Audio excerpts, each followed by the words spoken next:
Right, you know what? Gary has been trying to say... Hi, how you doing? Hi, Tony Cantwell here. How you doing? Or do the whatever. What do I say at the top? All right. How you getting on? Right?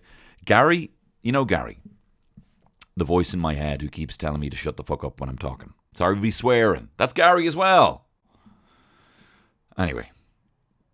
I made a mistake of percolating 4 scoops today, right? I've been percolating 4 scoops. I put 4 scoops into the cafetiere today. And Gary is trying to take control of this show.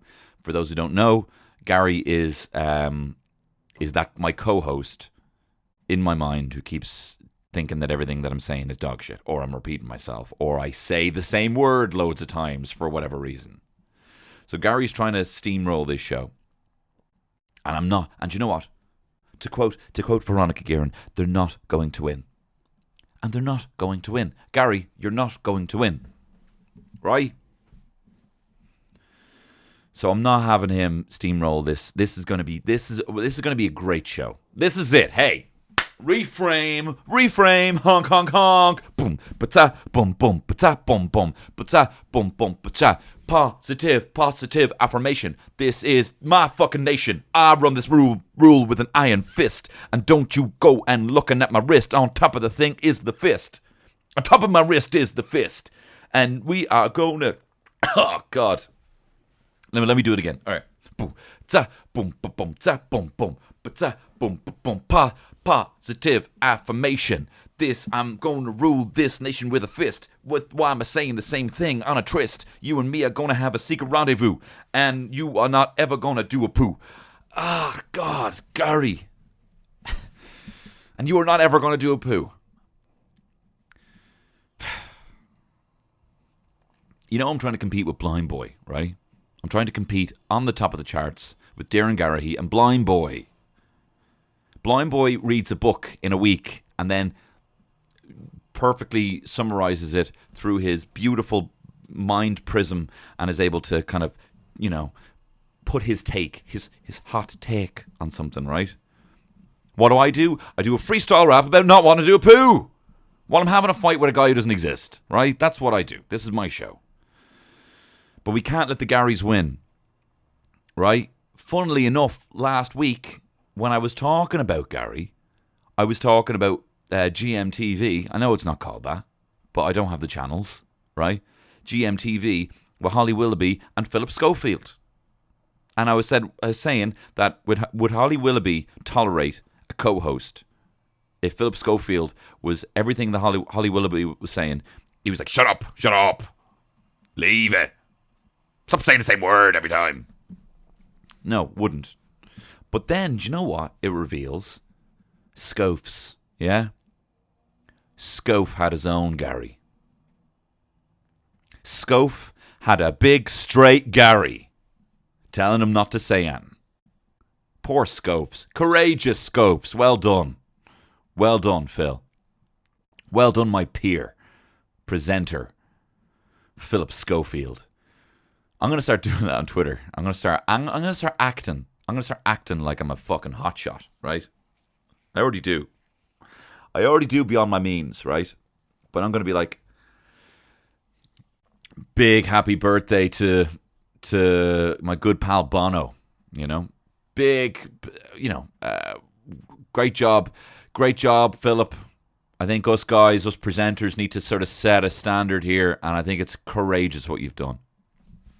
And I do think it's great. From one closeted man to another. I'm not. I've never been so sure about. Well, the thing is, I reckon there's a sexual orientation that I am that probably won't be revealed for 20 years. The sexual orientation that is loves women, fancies women, kind of likes cats, but will never act on it,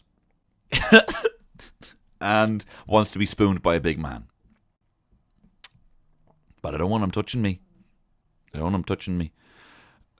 just want to be held by him, and I kind of want him to look like me, but be a bigger version of me. a hotter version of me. This is my sexual orientation, right? I fancy Terry, my wife, right? I love boobs. Oh my God. No, Gary. I'm going to finish my fucking sentence, right? This is how I'm starting my podcast. If you want to start, Gary, what's his surname? Gary, whatever. Yeah, that's me saying whatever to you, Gary. Gary's shit, whatever. Shut up. All right, cheers, Gary. You're dead right. I'm going to move on. Yeah, this is my sexual orientation, Gary. I kind of wish women were cats, right? I love boobs, and I want to be spooned by a buffer version of me who's proportionately taller than me. Like if you were in a Photoshop file and there was a full scale version of me, you'd grab the corner and you'd proportionately make it bigger. I want to be spooned by him. Actually, no, I don't. I don't want to be spooned by me. I want to be spooned by Jason Momoa, and I wish I was Jason Momoa. That's what I'm talking about. Right? I was at Galway, right? I had lovely gigs in Galway. Thank you very much, everyone who came. A few people actually made a trek. A few people trekked from Dublin. So honestly, through the storms, they're coming to see Cantwell. Who's that guy? That's not Gary. That's the anti-Gary. That's the ego. That's the Momoa. They're coming through the fucking storms to see Cantwell. So thank you very much for the people who came. But I was there with Martin Angolo, hilarious comedian Martin Angolo. Check out his podcast, Canary in a Comedy Goldmine. It's very funny, him with Jer Staunton. But obviously listen to my podcast first. You know what I mean? Don't not. If you find yourself listening to that a bit too much and you're like, actually, do you know what? I haven't listened to Tony in a while. Don't do that. First preference. We'll talk about that later. We'll talk about politics later, man. First preference, Tony Cantwell. Second preference, Canary podcast. Anyway, chap was chatting to me at the bar, and he's like, "Oh man, I listened to the podcast," and I was like, "Oh, thank you very much." He's like, "What the fuck are you talking about?" So I can appreciate. Look, this is for the fans, guys. This is for the fans. Okay.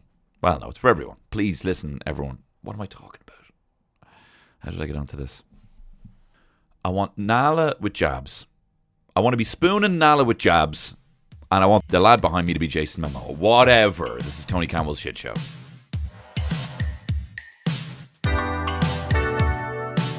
It's Tony Campbell's Shit Show.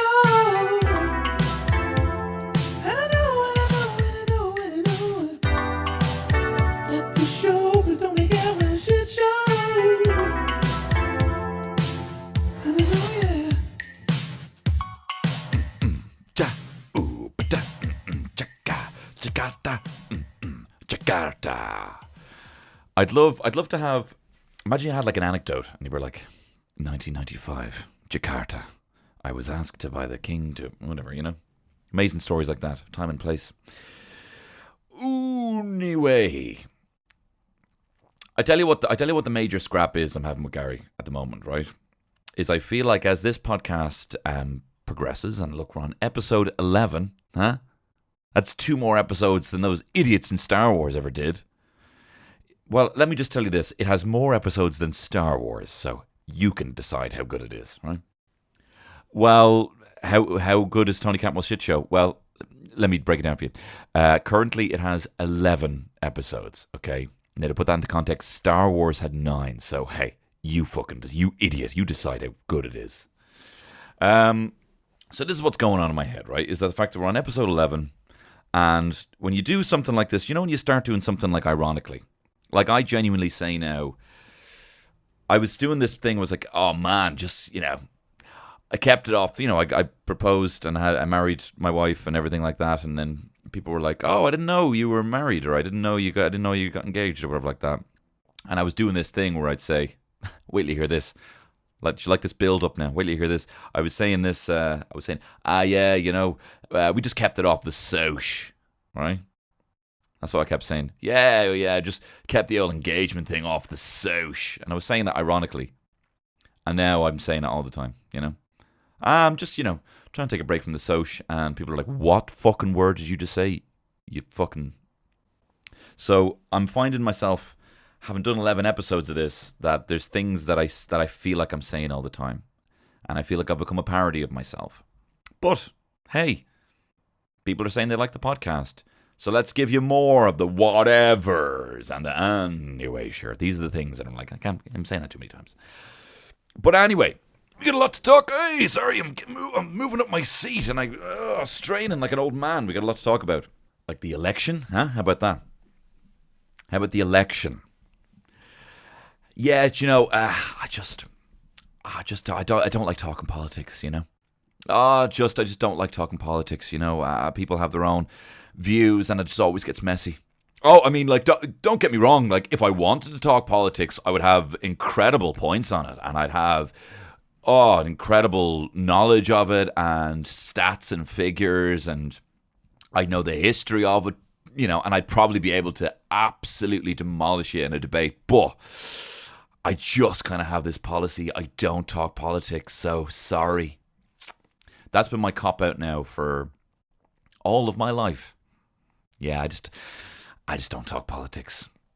Oh, really? Is it because you actually know fuck all? Is that maybe why you don't talk politics? No, it's not that. No, it's not that at all. It's just, just don't, we're having a good time, Yeah, no, I don't know anything. I know the limited amount that I know, and I don't choose to know anymore. So there you have it. I mean, I love to be corrected. That's something that I learned as I got older, that you learn more when people tell you that you're wrong. Like learning to drive. Like, you can read the book and try and take all the information in, but it's kind of learning out of spite, isn't it, when you do that app, the learning to drive app and rules of the road and all that. And then, like, you go through the test and you're like, you got 7 wrong. And you have to go back and you remember all the ones you got wrong. It's just playing on our doubts. Do you know what I mean? I remember every stupid thing. You don't remember the answers you got right. It's very clever. Very clever way of tapping into our psychological insecurities.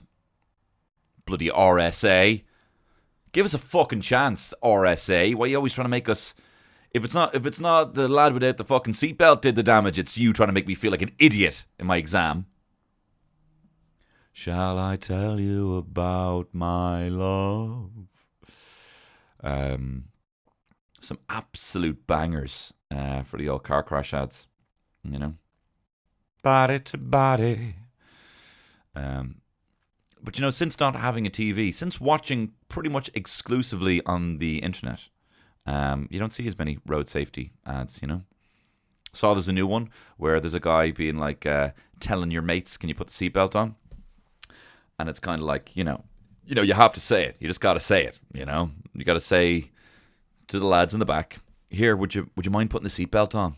And the whole idea is like, look, they'll understand. But you have to be assertive and let people know. I find the best way of saying something kind of serious that you have to say to someone that you need someone to do is to kind of make a joke about it and be like, here, dickhead, seatbelt. You know what I mean? Be quick to be dismissive. Be like, this is not... If I make this a thing, It's like when some people are be able to like, here, fucking... Here... what would you say? Say someone's chewing loud, right? Worst thing you can do. If you have to say it, and I wouldn't say it, just tolerate it. We're all human beings, let someone chew loud. But if, you had to say something, or someone's playing music on their phone, if being like, hi, sorry, excuse me, would you mind just turn, you just got to be like, hey, ghetto blaster, give it a rest, you know what I mean? Something like that, some class like that. Hey, Zane Lowe, if I wanted to hear the radio, hey, Adrian Kennedy, quit the phone show, you know what I mean? Something like that, you got to make gags, hilarious gags, and slag people to stop it, So, so someone in the seatbelt, you'd be like, hey, Batman, why don't you get that bloody belt on? Something light and really, really funny to lighten the mood. Saying to your mate, because it's difficult doing sincerity to friends. This is coming from a man. The first 28 years of my life were spent in a perpetual state of irony, So it's difficult to be sincere and be like, hi, here, would you mind putting the seatbelt on, man? You just got to be like, hey, Shawn Michaels, is this a bloody ladder match? Get the belt. Whatever. Shut up. I know, you're dead right on that one, Gary. That was shocking. But anyway, the Tish is out. The Tish is gone. Oh, there goes my Tish all out of the doll for Radker. Ooh. What a banger. That song, Oh My, by Tweet, was it? Featuring Missy Elliott. Oh, there goes my shirt all over my head. Oh my. Yeah. Yeah, what a fucking banger. The Tish is gone. It's a shame. And I'll tell you why. Don't scream back at me. Don't be screaming, why is that a shame? Because this is the only Tish the first Taoiseach in history to have seen Tony Cantwell performing live. He went to a Dream Gun film reads during the Dublin Fringe. From my understanding, he thought he was meant to be going into this kind of fairly art-housey, well, that's an art house if it's a play, but this fairly arty play that was next door, was ushered into the wrong venue and sat through an hour and a half of us doing a comedic retelling of the film Goldeneye. So, Varadkar was there looking bored off his nut while I was doing a dogshit Pierce Brosnan impression. But, I did kind of gauge that he loved it, and that if my ma was ever, I don't know, stuck in some sort of international prison, he could pretty much bail her out. I had the Tish in my back pocket. I had a pack of T-shoes in my back pocket, ready to fucking whatever. I had the Taoiseach in my pocket, and the other one is giving a hand job. Whatever. Anyway, who knows who's going to be Tish? But anyway, you went out, you voted, you went out in the rain, and you voted. So well done. Well done, everyone, on that one. But who knows? Who knows what's going to happen? Who knows? It is nice though. It is nice to see. I don't know anything about politics. Why am I even going to fucking try and have this conversation? This I was about to regurgitate. I was about to regurgitate, but my wife said maybe they can now adopt the Swedish model where you have a kind of rainbow parties and everyone kind of has to kind of whatever. I don't remember what she said. And I'm there trying to fucking regurgitate it like it's my own point. Regurgitate it. That's my new thing, right? A regurgitate, right? When I try and repeat someone else's opinion. Yeah, man, is that your opinion or is that a regurgitate?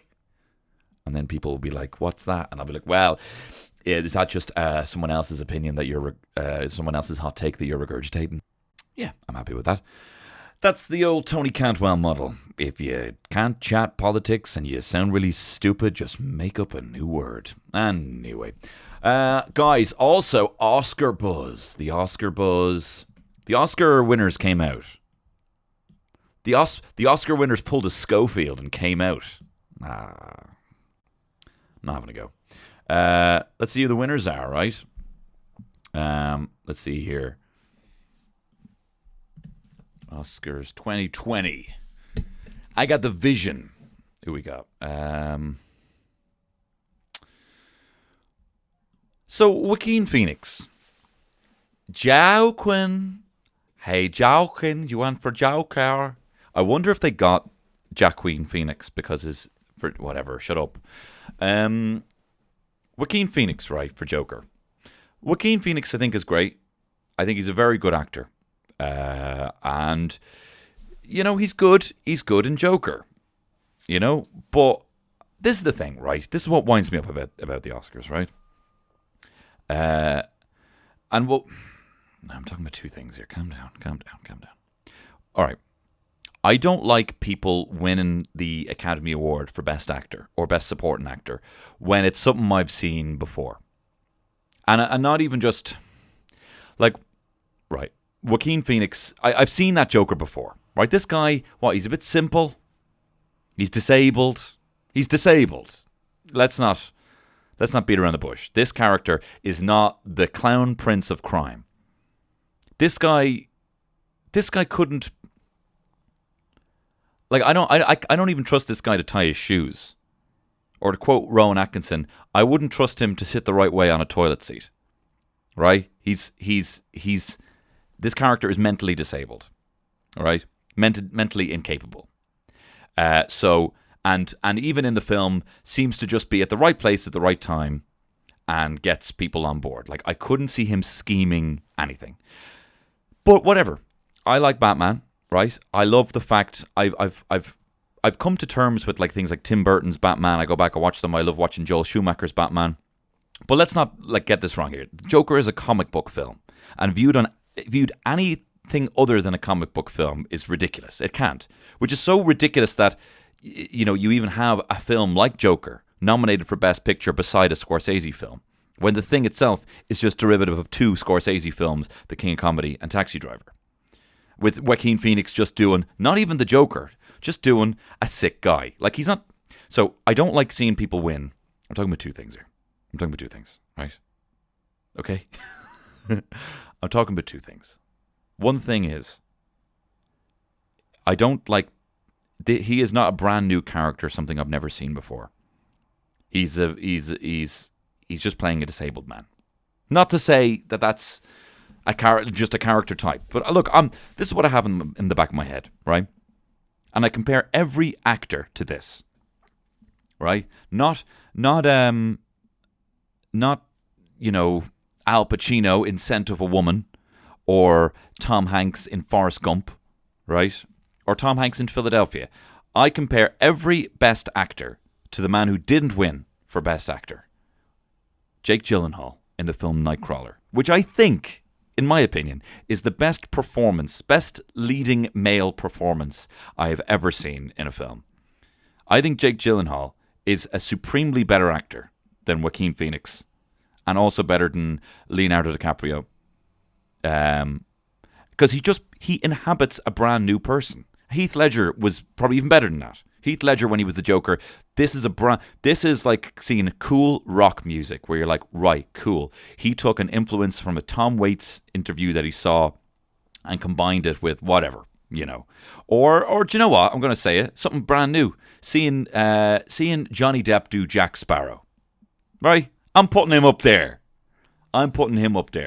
Brand new thing. Wow, that's such a new, cool, realized performance. You've created a character. Or this character is just so real that it's just come to life through you. Joaquin Phoenix, I just didn't get. I didn't get him as that. And I also don't like the idea of the Academy, my peers in the Academy, giving awards to people for just hurting themselves. Because it's just, it's just a bit boring. I'm not into it. Which is why I love the fact that they gave the Best Supporting Actor to Brad Pitt. Okay. Cool dude. Brad Pitt plays an even cooler dude. Give him the fucking Oscar. Yes, man.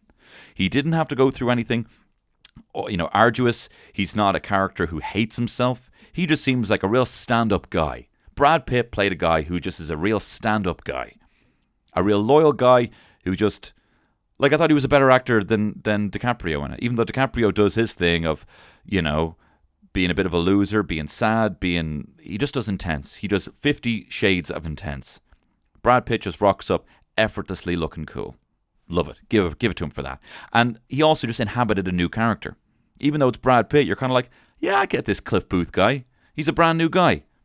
Laura Dern won for Best Supporting Actress, and dead right as well. A brand new character, likes I've never seen in that divorce lawyer in Marriage Story. Great. So, and I'm not having to go at Renee Zellweger when I say, come on, impressions, do you know what I mean? Come on. Because she does, and like the Academy love that shit. Judy Garland, I've not seen it. I'm not having to go. But I don't, it's like when you hear Idris Elba's being Mandela, and you're like, okay, whatever. Well, it's only ever for Oscars. It's only ever, playing someone great is only ever for Oscars.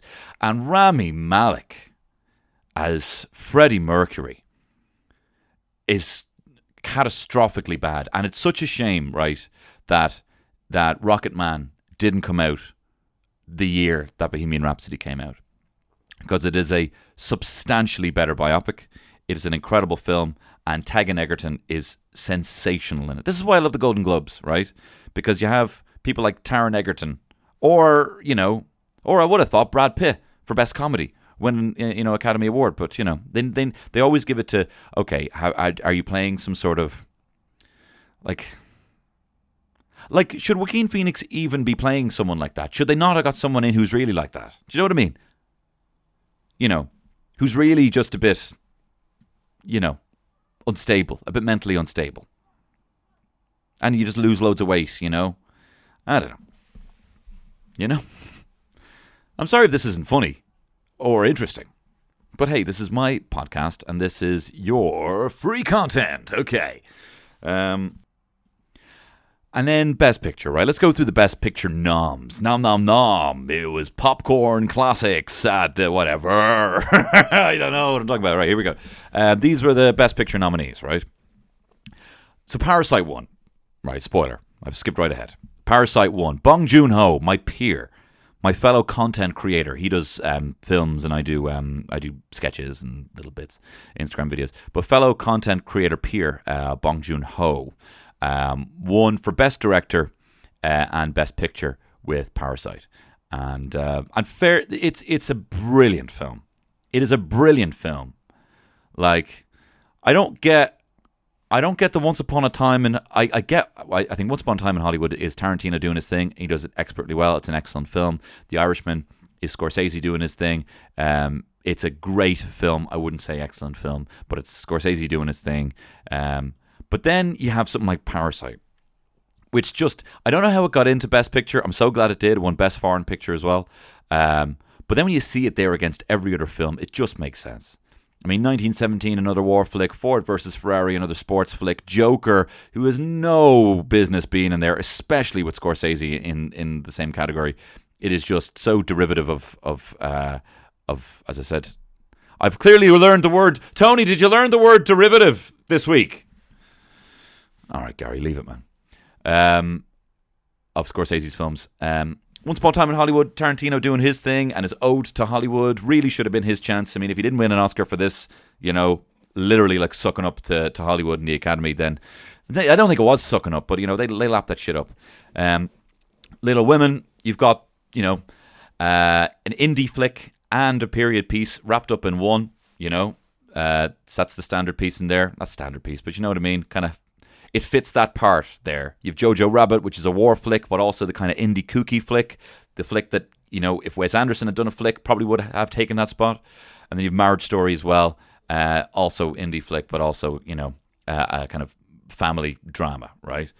So they all kind of have their place among all these genre of film. But then you've Parasite.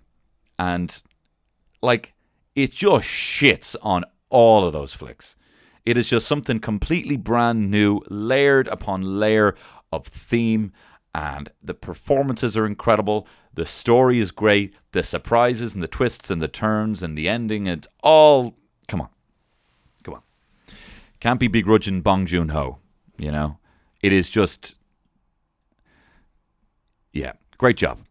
Great job, my fellow peer, content creator, Bong Joon-ho, on your film Parasite.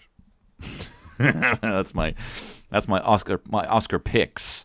Tony's Oscar pick and mix nomination here at the Oscars. Okay, this is my new segment, right? Tony Cantwell's Oscar pick and mix nominations, and then it'll be winners. Whatever. Shut up.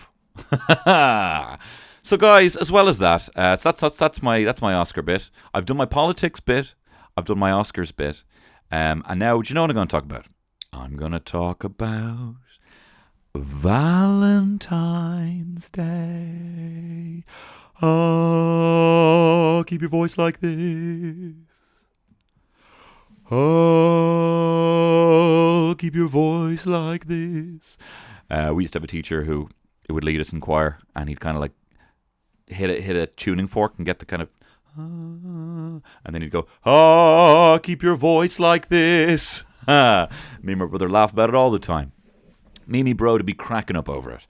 And you know what this guy did, this teacher? I won't name names. This is a different teacher than the other one I was giving out about. This teacher, Mr. Thorpe, right? No, I like him. He was my teacher in school where I went to school. This guy put me, right? Tony Cantwell. Tony the Voice Cantwell, right? The Masked Singer. Because of his glasses and his hair. He shouldn't be covering up his gorgeous face. The Masked Singer. Tony Cantwell. Mr. Thorpe put me in choir B, right? And there was choir A who would sing, who would be like, you shall cross the barren desert, but you shall not die of thirst. You know, all that shit. Here I am, Lord. And then choir B would hum. So choir B would be,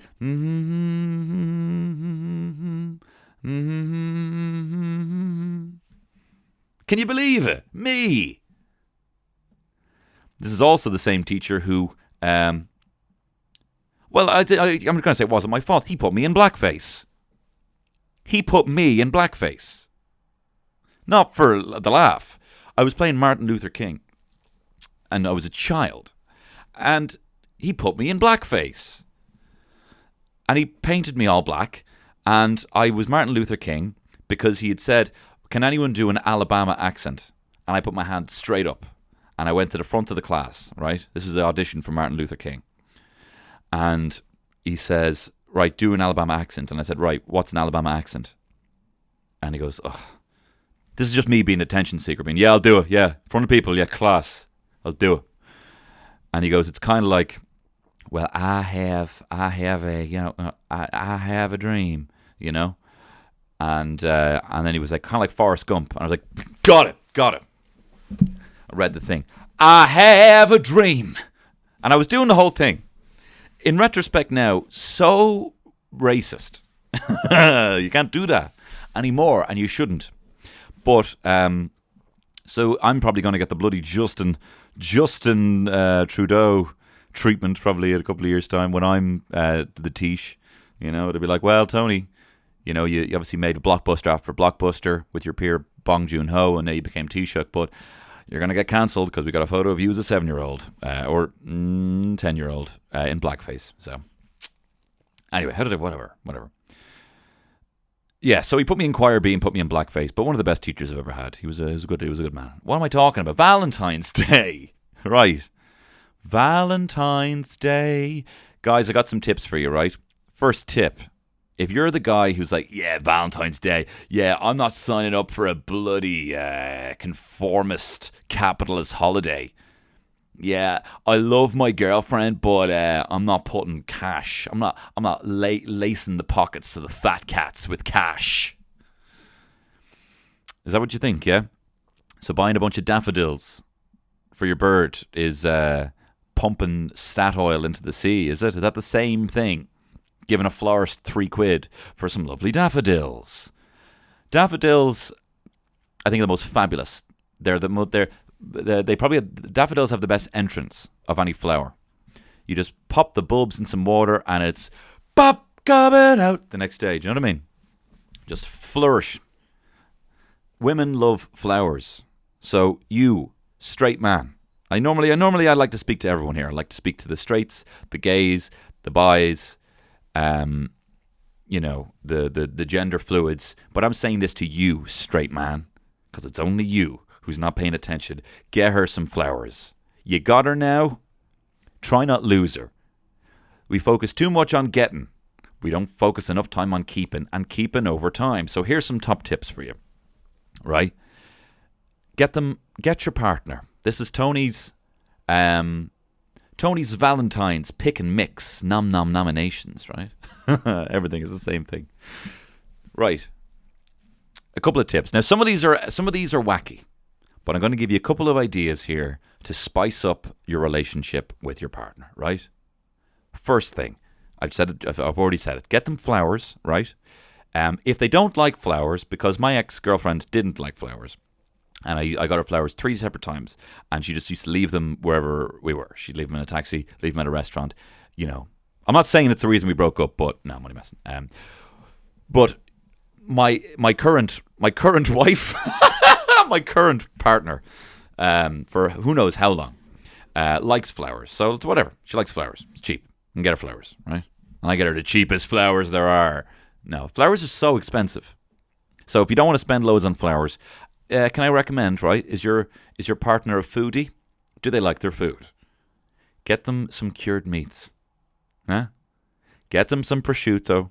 Yeah, get them some pancetta. Get them a deli, what would you call it? A charcuterie. Yeah? Get them a nice charcuterie board. And tell them Tony Campbell sent you. Get them going to Sheridan's. Get them some nice parmesan. Right? Doesn't have to be flowers. You can spend 20 quid. Don't even spend 20 quid. Spend 8 quid. 8 quid on some cured meats and some cheese. So that's my top tip number 1. Second thing, right? And this is a really nice idea. You can have this, right? I'm doing this. My wife doesn't listen to the podcast, so she's not going to know this is coming, right? Go on to Facebook or WhatsApp, right? Or Instagram. The likelihood is, obviously, they're all the same corporation, right? They have... The way courting has kind of changed in this day and age is likely, if you've just got with someone in the last 7 years, is that you'll probably have a copy of your first kind of messages back and forth, because they're normally on social media. People don't even necessarily ask for people's numbers anymore. And in the case of WhatsApp, you probably would have these messages back and forth. Either way, Facebook, the corporation, has a cache that they don't necessarily see. They say they don't see, but you can get access to. So if you go onto Facebook, you can download pretty much all of what they have of you, which is all the things you've uploaded, all of the comments, and most importantly, all of the chat between people. So you could likely see in the last 7 years what the first message is that you sent to your partner on Facebook or WhatsApp. And I can appreciate, look, if you're not with someone, then whatever, can't help you. Do you know what I mean? Why don't you just maybe message a mate, say, hey, look, I want, how about as a platonic thing, you and me just go see Parasite and we have a good time. Valentine's Day, whatever. I think Valentine's is not for the early courting. Valentine's is just for the, as the years get on, to kind of show that you haven't really fallen out of love. Right? That's it, I think. That's my interpretation. Now, I say all this. I'm going to fucking do fuck all on Friday, probably. No, I'm joking. Anyway, my Facebook, WhatsApp, Instagram idea. You can get these messages, and you can probably find the first message you sent back and forth, right? Get that, right? Print it out. Put it in a nice little frame. And say, this is the first thing. We actually have our first words together. See? Isn't that great? Please write back to me. I'm being sensitive and I'm being sincere and I need someone to reaffirm that this is a lovely idea. But that is a nice idea, isn't it? Speak back to your headphones if you think it is. Get a nice little thing. Because, you have these kind of this is the first place we met. This is the first this is the first that. If you have letters back and forth, we've lost that with tech. But you can get it back. And you can find nice messages you sent back and forth. If you were on vacation and someone sent, or you were away or whatever it is here. And especially now, there's a lot more long-distance relationships now that are thriving. Because of social media, it's not a total dystopian future that we're living in. It's actually quite nice. Whatever, says Gary. Right, I hear you, Gary. But anyway, you can print that off and you can put it in a nice little thing. Now, this is going to make you get. Here's another idea, right? And don't freak out, right? It's going to polarize a couple of people, right? But why don't you, for your partner, right? I'm getting really shy now, right? Why don't you, for your partner, write your partner some erotic fiction? Write a story about you and your partner in a sexy situation. Look, I know some people are going to be like, what are you? Cantwell loses the plot and my weekly podcast subscription in erotica tirade, right? If they're into that, cool. If you definitely know for a fact they're not going to be into that, don't do it. But I don't think we're always communicating sexually. Sometimes it has to just be in a mood, and every other time we're kind of living on autopilot. Commit with conviction sexually. to your partner by writing a short story about yous. Now, I've done this. I'm not fucking afraid to say this. I've done this before. Okay? I wrote my wife an erotic short story. Okay? And I'm good at it. I'm good at it, right? I'm good at writing erotica. You're hearing from a guy who, in the early noughts, I was slinging D all over the internet. I was slinging D all over the internet. The early days of the internet. I used to be going on the cyber sex chat rooms, right? I wasn't addicted. This isn't a bad thing. This isn't a shameful thing. And don't you try and shame me. I'm good at writing erotica. You just don't know this about me. Because I'm going to put it out. I'm going to put it out on Twitter. Why? Okay, calm down. Calm down. No one's accusing you of anything, Tony. I brought this up. I don't know why I'm freaking out. Anyway. So I used to be going on the chat rooms and you'd be like writing things back and forth. I do this and then you do this and then, hey, we're doing this and hey, blah, blah. And then it would kind of grow in scale. Until before you know it, you're writing this, this sweeping fantasy epic, about private parts. And this is my top tip, right? And as I said before, if you think your partner might be into this, do it. If you think they wouldn't be into it, don't do it, right? But basically all you're doing is writing scenarios and then just using why am I talking about this? You would just say, right? So don't use if it's a swear, right? If it's a swear, just use that as the word, right? Like dick. And say boobs if you want. Or say tits. Do you know what I mean?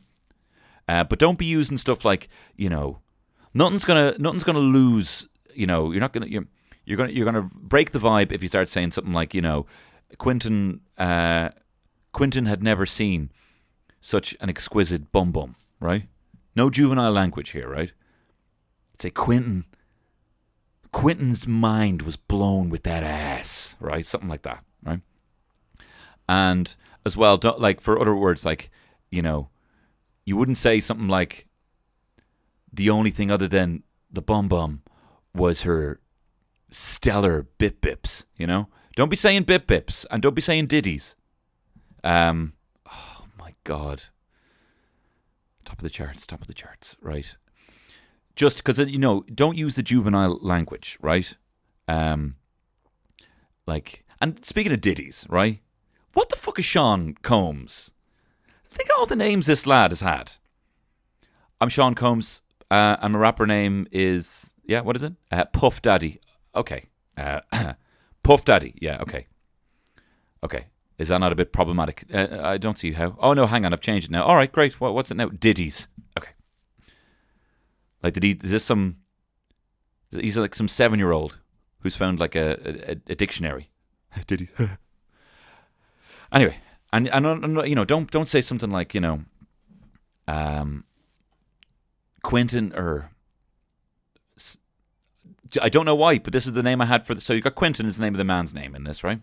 And the woman's name, I don't know why this popped into my head, but I'm going to go with it. Sinatra, right? Quentin and Sinatra. She's foreign, right? Sinatra was getting a tingle. You don't want to say something like Sinatra was getting a tingle in her front bottom, right? Sinatra, and the story is, and I'm probably going to release this, right? But it'll be under a pseudonym. Right, I can't have people saying. I don't want people linking this with the Tony Cantwell brand. Right, I'm just saying that I can. Right, Quentin Sinatra. That's actually the name. That's going to be my pseudonym. Right, Quentin Sinatra. Quentin Sinatra in.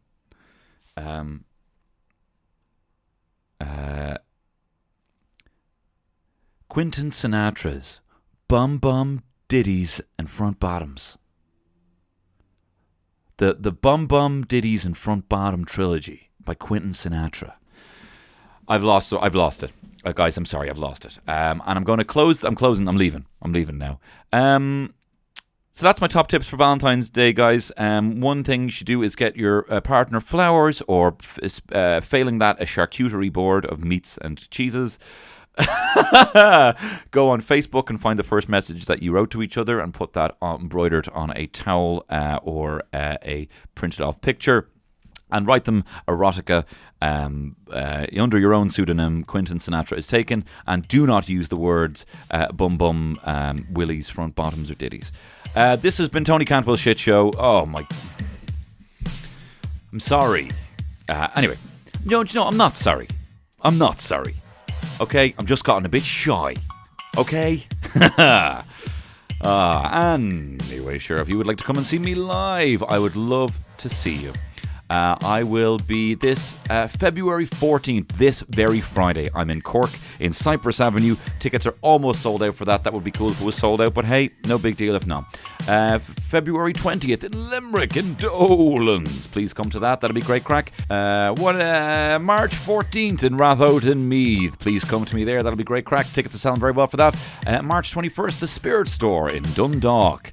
And then the only other available date is March 28th in Kavanagh's in Portlaoise. It's all kicking off. We're going to have a really good time, and I'd love to see you there and come see me live. But also, I will be performing, hopefully, some more of these live chit show podcasts. So please follow me at Tony Horror on all the social and on YouTube as well. Follow me on YouTube.